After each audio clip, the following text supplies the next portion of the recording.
Being an autistic worker in America has pushed my politics substantially further to the left and has helped me realize why only 15% of autistic Americans work. It's not because we do not have the intelligence and the capability to perform very skilled jobs. It's because one of the most prominent aspects of autism, which many people perceive to be the most prominent aspect of autism, is the social communication deficits and problems that we encounter. In addition to the fact that our mannerisms and the way we conduct ourselves generally weird people out or give them what we call the uncanny valley vibes. We do not have a button on our bodies that we can press that will magically turn off these social communication deficits or the unusual mannerisms that we may have. Despite our best efforts at masking, we still give off unusual vibes to people. Our personalities and mannerisms and style of humor, which are all unusual, are so easily mislabeled as harassing, potentially violent, or otherwise some form of misconduct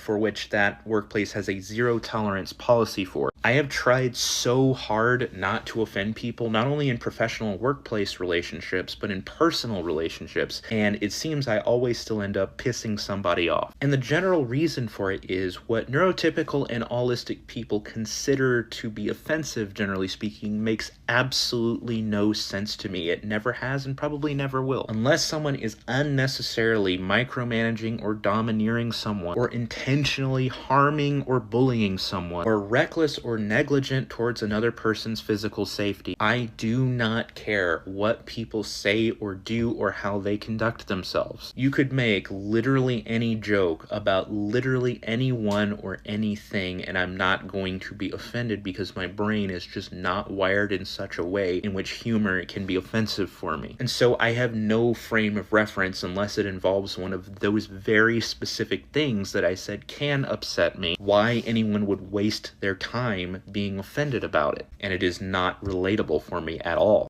And I try my best to gauge what is appropriate with certain people and in certain situations, but it seems nonetheless, I just end up pissing somebody off and then I wind up in somebody's office. And it's just so unnecessary because all it would take is the person just to say one time, "Don't like that, please don't do it again." And that would be it. That would be the end of it. There was a job with a healthcare corporation that I got, and I worked really hard to get that job. I got my EMT certification just to get that specific job, and over jokes that were completely innocuous that I did not mean to offend anyone. Not only did I get fired, despite them knowing that I had a disability that affected social communication, they filed legal paperwork against me that I then had to fight in the legal system in order to keep my career field where I wanted it to be. And I'm sorry, but that's discrimination against autistic people. You should not be allowed to do that to autistic people. And if you think that that is okay,